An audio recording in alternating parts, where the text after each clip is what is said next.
So let's start with a big question. What if our entire approach to education, especially for neurodiverse learners, has been asking the wrong questions all along? Today, we are diving into a really groundbreaking model called the resonance framework. And it's all about this idea that before we can teach anyone anything, we have to connect first. It's a huge shift away from fixing and normalizing and a move toward a radical new way of understanding how our brains actually work. This sentence right here, this is the heart of the entire framework.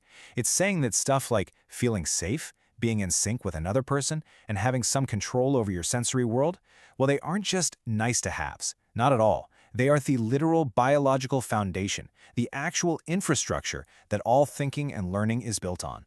This one idea completely flips the old model on its head. Okay, so to really get why this is such a big deal, we have to look at what it's replacing. Let's start with the problem with our whole traditional idea of what's normal. The old model, which the framework calls the interventionist paradigm, pretty much sees its main job as intervention. It looks at autistic traits, things like stimming, or having these incredibly deep and passionate interests, and it labels them as atypical behaviors that need to be stamped out. The end goal here isn't understanding, it's conformity. It's all about making the learner appear more neurotypical, which often comes at a massive internal cost to them. And this chart just lays it out, clear as day. Look at the difference. On one side, you have the old way, intervention. Its basic ethic, conformity. Its view of behavior, something to get rid of. And the ultimate goal, compliance. Now look at the resonance framework. It's the total opposite. The ethic is alterity, which is basically a deep hospitality toward difference. Behavior isn't a problem, it's a signal that helps us understand. And the goal isn't compliance, it's flourishing. It's a complete shift from control to connection. So, if that's the problem, what's the solution? This brings us right to the core principles of the resonance framework. And this stuff isn't just a bunch of nice-sounding philosophy. It's deeply grounded in ethics and, actual brain science. The whole thing starts with this cornerstone ethical idea of alterity. It's a really powerful concept. It simply means that you meet every learner with a fundamental respect for their uniqueness, for their otherness. You refuse to boil them down to a label or a list of behaviors. You meet the person, not the diagnosis. So how do you actually practice alterity? Through something called translation. And it's really important to get that this isn't about dumbing things down. It's about the educator doing the work of entering the learner's world first. It's about taking a new idea and carefully mapping it onto the things the learner already knows, trusts, and is genuinely fascinated by. And when that translation really works, when it clicks, you get resonance. We have all felt this. It's that feeling when you're just totally on the same wavelength with somebody, where the conversation just flows. The framework argues this isn't just a nice feeling, it's a real physiological state of alignment. It's the safe, rhythmic space where two nervous systems can connect, and only then can real, meaningful learning even begin. And, like I said, this is not just some abstract theory. It's rooted in hard science. Neuroscience, with ideas like predictive processing theory, shows us that our brains are basically prediction machines. They're constantly trying to figure out what's going to happen next. And when the world feels chaotic or threatening, the brain's #1 job becomes self-preservation, not learning algebra. It literally, and I mean literally, shuts down access to higher-order thinking to deal with the threat. That's exactly why safety and connection have to come first. They're non-negotiable. Okay, so that's the big idea. But what does this actually look like in practice? How do you go about building a classroom that's actually designed for resonance? Well, a resonant lesson has a really clear, predictable rhythm. You start by regulating together, getting into sync with a shared breath or a simple beat. Then you synchronize by showing everyone what's coming next to cut down on uncertainty. Only then do you introduce the new idea, but you do it by translating it through a familiar interest. Then you gently stretch their understanding with just one small, manageable change. And finally, you reflect together. Every single step is intentionally designed to build safety and predictability. And the environment itself becomes a tool for regulation. This idea of sensory sovereignty means giving learners real agency over their own bodies and their environment. Think about things like quiet corners for when you're feeling overwhelmed, the choice to wear headphones, or the freedom to move your body to regulate. It's all about respecting that each person's sensory needs are valid and then giving them the tools to manage those needs themselves. Let's look at a concrete example. The source gives this great story of an educator working with a child who is just fascinated with bridges. I mean, obsessed. Now, instead of trying to pull her away from that interest, he joins her in it. He uses her passion for bridge building to teach everything from symmetry and measurement to really abstract ideas, like how friends are bridges between people. He translated the entire curriculum into her world. Now, I know what you might be thinking. This all sounds fantastic, but it brings up a huge question. If we're not focused on compliance and standardized tests, how on earth do we measure success? Well, the framework argues that traditional tests are fundamentally flawed because they only measure output. A test score can't tell you if the student was regulated, engaged, and actually internalizing the knowledge, or if they were just mimicking an answer while under a ton of stress. So to measure what's really happening, we need a completely new scorecard. And that new scorecard is the EAP model. Instead of a letter grade, teachers look for 3 things. First is engagement. Is the student showing deep, self-directed focus? Second, affect. Do they seem physiologically calm and regulated? And third, pattern completion. Can they take what they've learned and apply it in new, creative ways? This measures the whole process of learning, not just the product. Okay, now this is where the resonance framework gets really ambitious. It argues that these principles don't just apply to a single classroom. They actually offer a blueprint for our entire society. Think about this powerful metaphor for a second. Schools as civilization's nervous system. If our schools operate on a logic of fear, control, and punishment, they train citizens to be anxious and dysregulated. But if they operate on a logic of co-regulation, safety, and respect for difference, they can help build a calmer, more coherent society for all of us. This bigger vision is called translational justice, and it's the idea that a truly just society is one that guarantees every single person, regardless of their cognitive style, the specific conditions they need to connect, to feel safe, and to flourish. It's a pretty profound vision for what social justice could actually look like. So, to sum it all up, the framework can be distilled into these 5 powerful axioms. 1. Connection precedes cognition, always. 2. Alterity, or otherness, isn't a deficit. It's information. 3. Translation is basically love in method. 4. How we design our spaces is an ethical act. And 5. Resonance, that moment of shared connection, is the signature of something truly meaningful, maybe even sacred. And the resonance framework leaves us with this final, profound question to think about. What if we've been thinking about knowledge all wrong? What if it isn't about conformity, or everybody getting the one right answer, but instead, it's about creating the conditions where many different ways of thinking can come together and create a beautiful, shared harmony? Welcome to the Deep Dive. Today we're really taking apart the usual ways we think about education. We're going deep into something called the resonance framework. Yeah, it's a new model, and it's really challenging a lot of the standard ideas about learning, especially for neurodivergent learners. It touches on inclusion, dignity, some big stuff. Absolutely. This framework, it sits right at the crossroads of brain science, teaching methods, and ethics.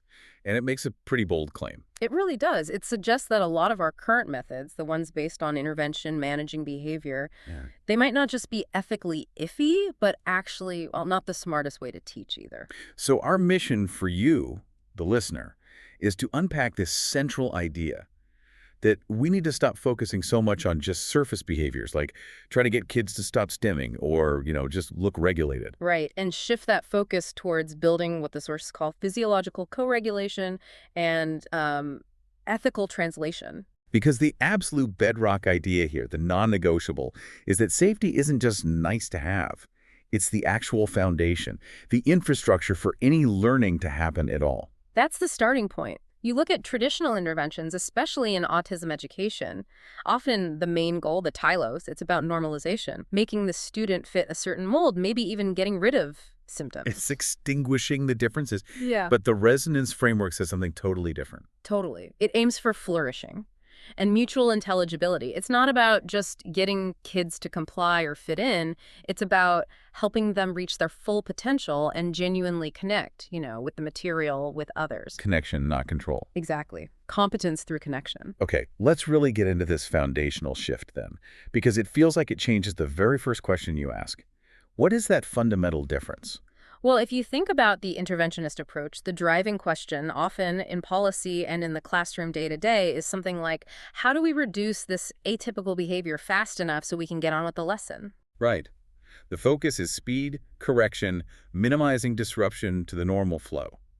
The problem is located in the student, Precisely. The student needs to change to fit the system. and that puts all the weight on them. It does. Yeah. Now, contrast that with the translational idea in the resonance framework. The question becomes, how do we make the instruction make sense, feel safe, feel meaningful, based on how this particular learner already sees the world? How do we make it so they can engage? Wow.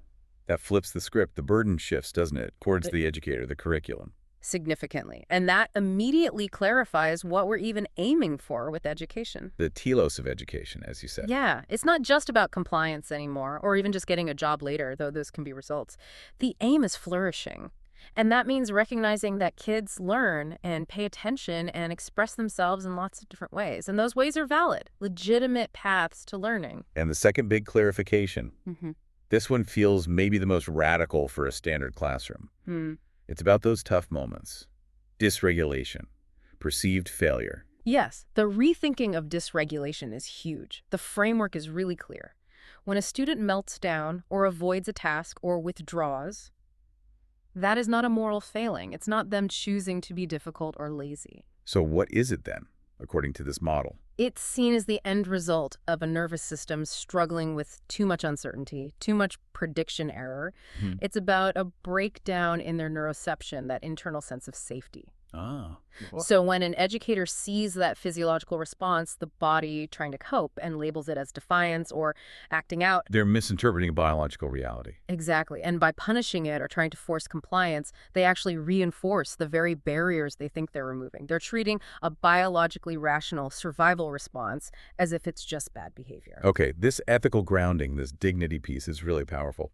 Let's shift from the biology for a moment and dive into the ethics. You mentioned the cornerstone is this commitment to alterity, irreducible otherness. Sounds philosophical, but what does it do in a classroom? It's basically a deep-seated commitment that you can never fully know, fully predict, or fully contain another person. The sources pull from thinkers like Martin Buber and Emmanuel Levinas. You know, Buber's I-thou versus I-it. Right. It is treating someone like an object, a means to an end. Precisely. So if an educator sees a child primarily as something to be shaped or fixed or brought up to a benchmark that's an I-it relationship, the resonance framework demands an I-thou approach, seeing the learner's personhood as valuable in itself, engaging in a real dialogue. And Levinas takes that otherness idea even further. He does. His point is that the learner fundamentally exceeds whatever categories or predictions the educator tries to impose. So when you try to force a neurodivergent learner into a neurotypical box, when you aim for that normalization, You're reducing them. yes, it's a philosophical reduction. And the sources call this both an ethical failure and an epistemic one. Because if you reduce the student to just a label, you stop trying to understand their unique way of seeing the world. And therefore you stop being able to teach them effectively. Exactly. You've closed off the possibility of real understanding. So if the ethics demand we resist that reduction, then the method, this translation idea, must flow directly from that. That's it. Translation is the practical application. It's this active process, almost like asymmetric hospitality. The educator takes the first step, assumes the responsibility to move towards the student's world. So learning their language of being. Yeah. What does their sensory world feel like? What light level works? Is there a texture that's just a complete barrier? What's their natural rhythm, their pace? What things already hold meaning for them? It's this deep, curious investigation. What's really striking is how this ethical thing, honoring their otherness, actually turns out to be the most effective teaching strategy. That's the key link. Proposition 1 in the framework. Ethical encounter and effective instruction are basically two sides of the same coin. When you truly honor the learner's irreducible difference, you're actively looking for the information that will help you minimize confusion and prediction error for them. So guessing what they need without really asking or observing. Is not just potentially disrespectful, an ethical failure. It introduces static uncertainty into their system. It raises their arousal, shuts down learning and epistemic failure. Real inquiry is both the right thing to do and the smart thing to do. Let's touch on the sort of deeper philosophical or even spiritual grounding mentioned, specifically this idea of extending the imago Dei, the image of God, to include all cognitive styles. Yeah, this is a really significant move for inclusive thinking. Sometimes, historically, that concept got tied very tightly to, rational thought. This framework broadens it out. It says dignity is centered in our relationality, our vulnerability, our unique differences. These aren't flaws. You're part of the image. Exactly. So an autistic way of relating, for instance, isn't seen as a deficit we need to fix. It's a valid form of presence that the environment, the community, needs to learn how to receive and engage with respectfully. And this whole philosophical stance leads to what feels like the most critical practical commitment for an educator, the presumption of competence. It has to be the starting point, an antecedent commitment. Before the student does anything, before they produce any output we recognize, the educator commits to believing that there's an inner world there. Coherence. Intent to communicate. Even if the communication looks totally different. Stemming, patterns, maybe silence. Yes. We assume the message is meaningful even if we don't understand the code yet. The teacher's job then becomes being a dedicated translator, not a deficit detective. And if you drop that presumption, if you start assuming incompetence, The whole thing falls apart. You lower expectations, you oversimplify, you limit opportunities for them to show what they know or feel. It becomes a self-fulfilling prophecy. They can't demonstrate competence because you never created the conditions for it. so sources lay out 3 key corollaries that kind of draw the boundaries for this resonant environment. What's the first one? First is the non-domestication of difference. The goal isn't to make everyone think or act the same, to overwrite minority ways of being. It's about building bridges for mutual understanding, scaffolding intelligibility, not demanding assimilation. Okay. And the second, epistemic justice. Sounds academic, but it seems very practical. It really is. It's about how you pay attention. It demands that those signals we might usually ignore or dismiss, repetitive movements, avoiding eye contact, certain vocalizations, they have to be treated as data, not just noise. So if a kid starts rocking intensely, That's information about their internal state, the regulation level right now. Dismissing it as just disruptive noise is what the sources call testimonial injustice. You're basically silencing their communication about their own needs and experience. and the third corollary takes this up to the school or system level. Institutional responsibility. Yeah. Dignity can't just be an individual teacher's attitude. It has to be baked into the structures. Accommodations, extra time, sensory tools, different ways to participate, these aren't favors. They're owed as a matter of justice. Which brings us back to Universal Design for Learning, UDL. Exactly. UDL isn't just a nice teaching strategy, it becomes a moral imperative. Because it builds in the flexibility from the start. Right. Offering multiple ways to engage, multiple ways to represent information, multiple ways for students to show what they know. That's the architectural expression of the claim that difference is normal and expected. To affirm dignity means you have to design for it. You architect the environment to support diversity from the get-go. Okay, so the ethics compel us, but the neuroscience seems to demand this shift. Let's move from the moral why to the neurobiological must. Why is safety the absolute bedrock, the epistemic infrastructure? Yeah, to really get this, we have to understand the predictive processing model. It's core to the resonance framework. Basically, our brains are prediction machines, constantly building models of the world, anticipating what's coming next through our senses. Like the GPS analogy you used earlier, always predicting the route. Exactly. But now imagine that GPS map is suddenly wrong. The street signs don't match. The roads keep changing. Chaos. When the brain's predictions, its priors, consistently don't match the sensory reality, too much surprise, too much noise, unpredictability, prediction error shoots up. And that error isn't just an abstract thing, it triggers a physical stress response. Absolutely. It drives the sympathetic nervous system fight, flight, freeze, high alert, defense mode.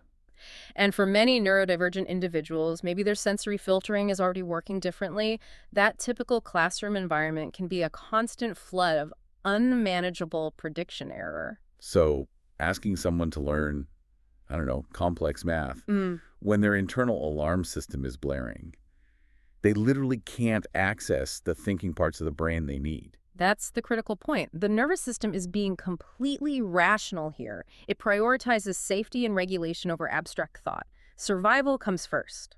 Trying to force someone to focus on a task or comply when they're in that high arousal state, it's biologically counterproductive. The instruction itself might even feel like another threat. Which makes co-regulation absolutely essential, not just a nice-to-have soft skill. It's a neurobiological necessity. A calm, attuned adult, the educator, acts like an external regulator, an exogenous prefrontal surrogate. It's like lending the student your calm. A borrowed stability. Exactly. When the educator stays regulated, predictable, calm, They offer that stability to the student's nervous system.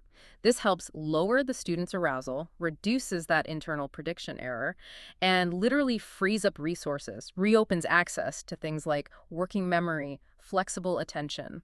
So the research actually shows this connection. Yeah, studies show that attuned co-regulation reliably predicts better emotional regulation in kids. It works. Which leads us right back to that core principle. Hmm. Successful co-regulation isn't optional. It's a necessary condition for cognitive engagement. You have to establish that regulatory safety first. You do. And if you try to skip that step, try to force learning without safety, you might get some surface level compliance maybe in that specific moment. But it's brittle. Totally brittle. It won't stick. It won't generalize. Outside that high control situation, you haven't actually achieved deep learning. So how do you achieve this safety, this regulation, physically in a busy classroom? Often without needing tons of complex one-on-one talk. This is where rhythmic entrainment becomes so powerful, and it ties into polyvagal theory. Polyvagal theory tells us about the ventral vagal circuit, that's the neural pathway linked to feeling safe, being socially engaged, thinking flexibly, and what activates that state. Cues of safety, predictability, synchrony. So the body needs to feel the rhythm, the predictability, before the thinking brain can come online. The body leads. Rhythmic entrainment, things like simple, coordinated breathing exercises, a gentle rocking motion together, basic clapping patterns, even group chanting these act like low-language neural dials. They provide predictable timing scaffolds for the nervous system. You're stabilizing the neural timing directly. Yes, bypassing the parts of the brain that might be overloaded with anxiety or complex language processing. And the sources suggest this isn't just theoretical. You should be able to measure the effects. The prediction is pretty clear. If you do a short, predictable group rhythm, maybe just 2 or 3 minutes of guided breathing with a simple hand clap pattern before tackling something challenging, You should see a physiological shift. you'd expect to see an increase in heart rate variability, HRV. That's a key marker of vagal tone, showing the nervous system is more resilient, more in that safe and social state. And behaviorally, what's the outcome of getting everyone synchronized like that? The prediction is that learners who start from that synchronized lower arousal place will show significantly longer periods of sustained engagement. They'll be less distractible, less defensive, more able to stick with the task. The safety created by the rhythm frees up their cognitive horsepower for learning. So you're synchronizing nervous systems before you even try to synchronize understanding of concepts. Which gives us that phrase, timing before saying. Research backs this up. Shared rhythmic activity actually recruits parts of the brain involved in social timing and processing. Being able to share a beat, a tempo, a back and forth rhythm, that intersubjective timing comes first. It builds the foundation for understanding shared meaning, for semantics. You get the rhythm with them before you introduce the complex stuff about the topic. And this whole state, this alignment across rhythm, feeling, thinking. This is what the framework calls resonance. Yes. Resonance is that dynamic alignment. Yeah. Effective attunement, shared rhythm, cognitive flow, happening between the educator and the learner. The core neurobiological insight here is really intersubjectivity precedes objectivity. We learn best when we feel connected, safe, within a shared relational space. If you don't have that minimal resonance, if that connection isn't there, Then there's no stable platform for the learner to take the risks needed for learning. Learning fundamentally involves updating your predictions, risking being wrong. You won't do that if you don't feel safe. you won't be vulnerable. No. So resonance isn't just some add-on or a nice extra. It's the absolute precondition for the cognitive processes that teaching relies on. Okay, we've got the ethical why and the neurobiological must. Now let's get practical. How does this actually look and feel in a classroom day to day? The key tool seems to the translational anchor. Right. This is where all that careful observation, learning the student's language of being, really comes into play. Translational teaching has to start with what the student already knows, what patterns they trust, what fascinates them. Their interests, their regularities. Yes. The research shows that when you embed new information within those existing interests, engagement goes way up, and they're more likely to generalize the learning. Why? Because the interest itself provides the scaffolding. The brain is already primed and motivated to engage with that familiar pattern. So you don't try to shut down the fascination with, say, dinosaurs to teach reading. You use the dinosaurs to teach reading. Precisely. You don't replace the interest, you leverage it. The translational educator asks 3 key questions, kind of recursively. First, what patterns does this learner already predict with confidence? Trains, Minecraft mechanics, specific textures. Got it. Step 1, Identify the safe zone. Step 2. How can the new concept, let's say, addition, be nested inside those known patterns? Can we add train cars? Calculate crafting resources? Okay, connect the new to the known. And step 3, the crucial one. What's the minimal variation I can introduce that will stretch this pattern slightly, expand their understanding, but without overwhelming them, without collapsing that sense of safety? That minimal variation feels key. Tolerable stretch, not a huge leap. Exactly. It's about incremental steps, watching carefully. You're making the new learning feel like just a small extension of something deeply familiar. That lowers the cognitive load, makes it less scary, less expenses for the brain than trying to build a whole new schema from scratch. Can we walk through an example? This idea of an embodied metaphor as an anchor sounds really interesting. Okay, let's take something really abstract like empathy. Understanding someone else's internal state, that's tough, especially for some neurodivergent learners. How do you make that concrete? Yeah. You could use the tuning fork demonstration. Simple physics. Okay, explain that. You get 2 tuning forks, same frequency. Strike one, make it vibrate, then bring the second, silent one, close to it. What happened? The second one starts vibrating too, right? It resonates. Yeah. Exactly. That physical, predictable event vibration transferring through space becomes a concrete, embodied metaphor for the abstract idea of feeling what another feels. It's visible, repeatable, rhythmic. The student's sensory system can grasp that. It translates the abstraction into something predictable, lowering the neural cost of understanding empathy. That's clever, but it's not just about the tools, right? The relationship itself has to embody this. The teacher needs reciprocal curiosity. Absolutely. The teacher isn't just imparting knowledge, they're a co-explorer.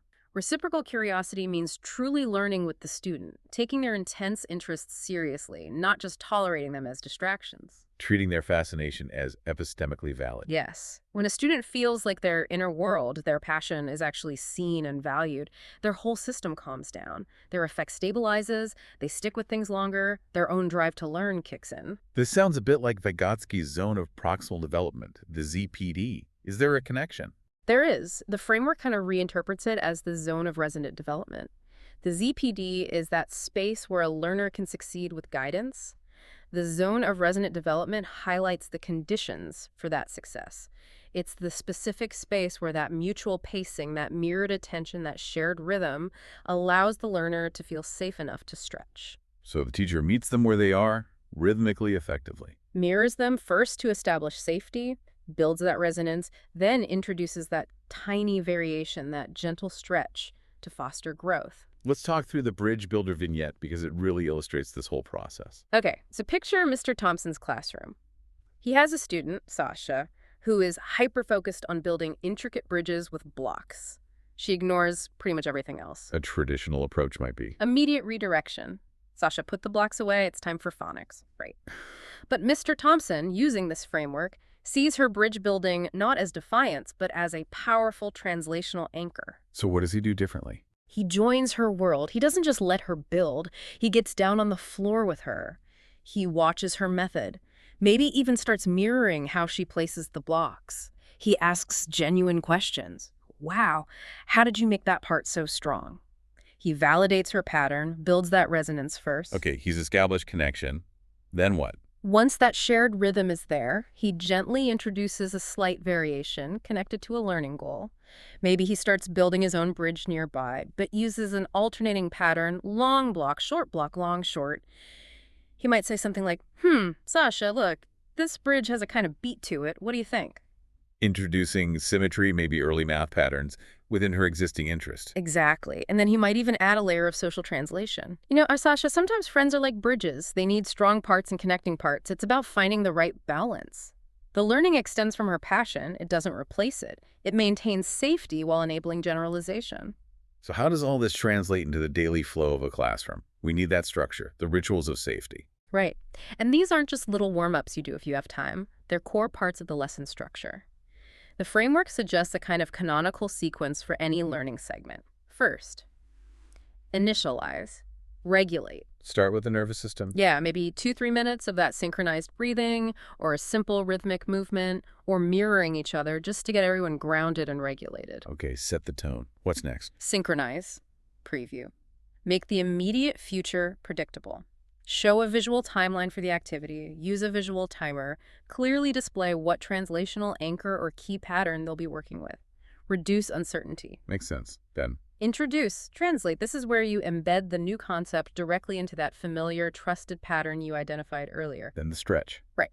Very stretch. Introduce just one small, manageable deviation from the pattern. Monitor closely how the student responds. And finally, Consolidate, reflect. A structured moment to check back in. How is everyone feeling? Effect. Did we complete the pattern or task successfully? Reinforce the learning and the feeling of safety. so the whole day could have this predictable rhythmic feel. Ideally, yes. A resident classroom might have a canonical sequence built in, a morning grounding circle for that initial synchronization, maybe a sensory sovereignty check-in where students can quickly, maybe non-verbally, signal their needs. Lights are too bright today, need quiet space. Predictable signals for transitions. Yes, Okay. a specific chime, a hand signal, the same short song.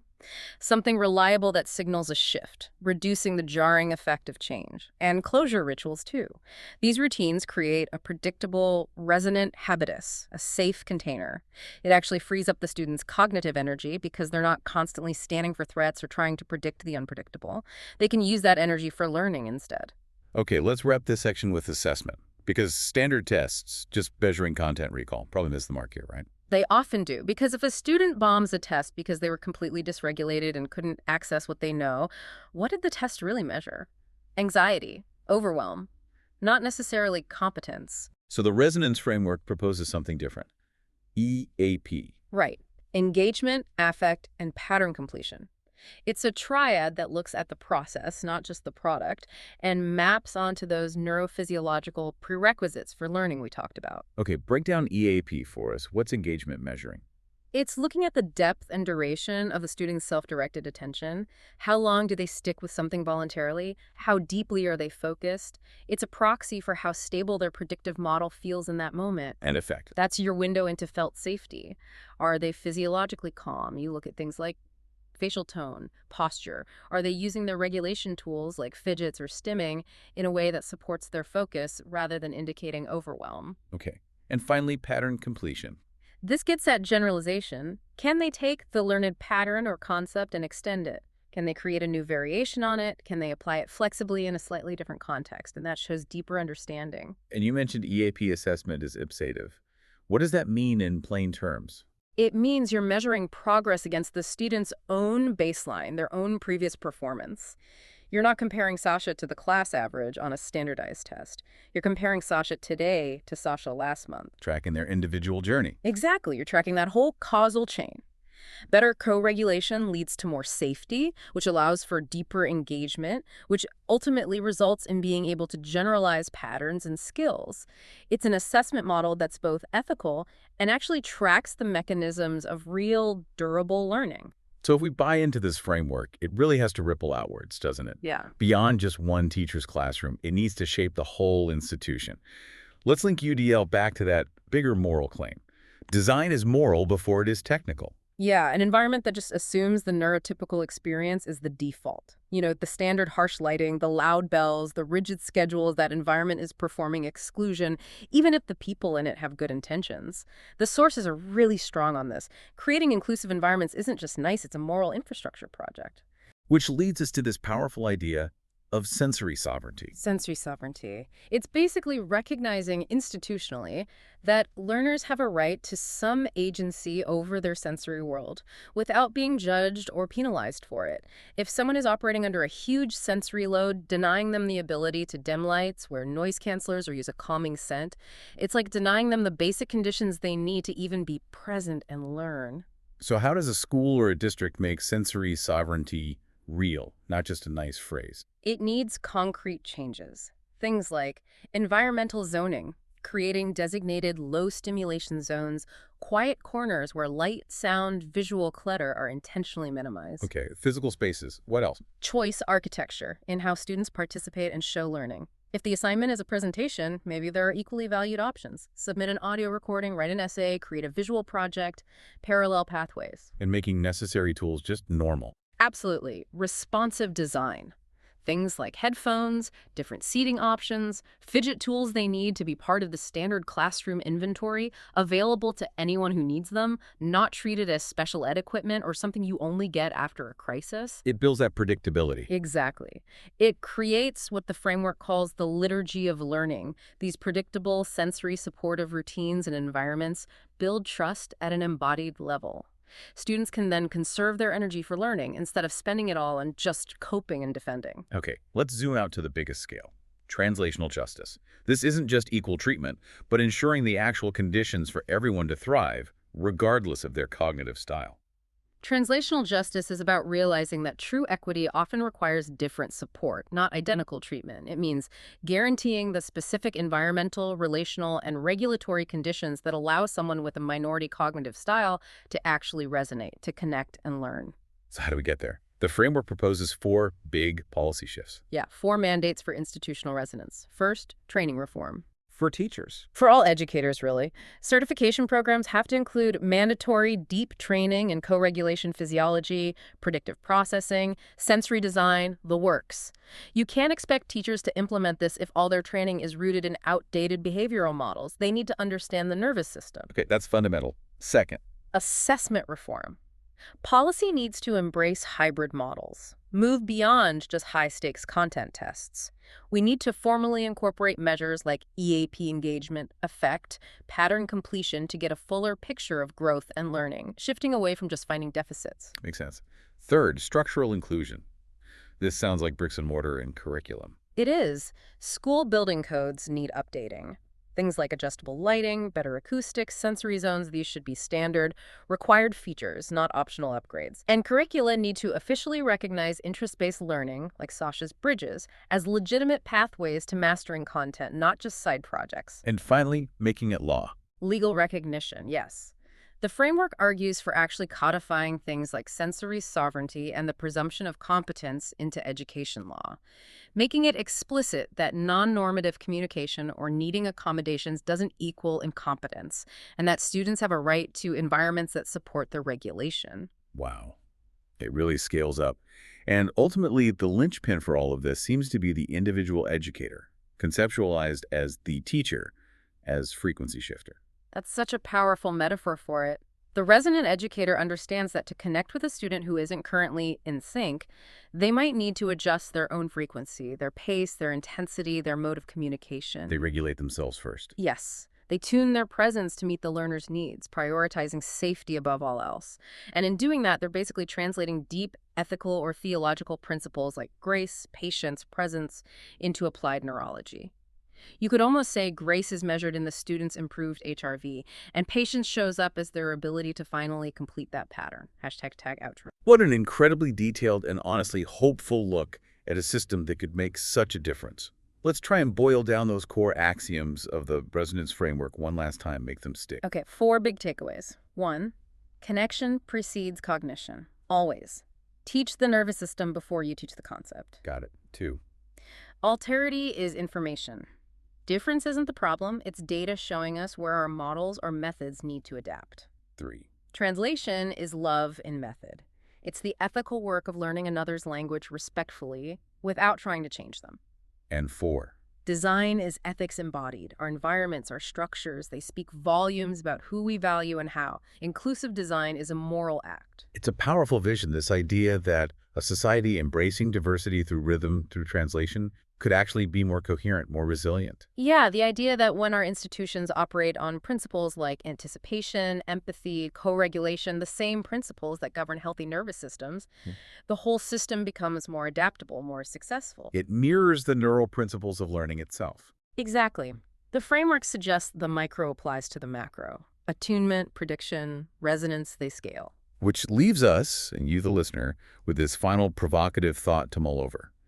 If the resonant classroom is a mini version of a resonant civilization, a society learning through synchronization, not domination, and if our social systems need that same flexibility and resilience as a healthy nervous system, what specific part of our current, often frantic, high-stakes institutional pace, the thing that keeps so many of us in that constant state of fight or flight, what needs to be the very first thing we consciously audit, slow down, make more rhythmic, to move towards that systemic health, societal homeostasis. Yeah, think about it. What part of our collective institutional life feels the most rushed, the most demanding, the most unpredictable, especially for those who are already struggling? That's probably the place to start. The place to introduce a pause, a breath, a more predictable rhythm. Something important to consider as you navigate your own day. Thank you so much for joining us for this deep dive.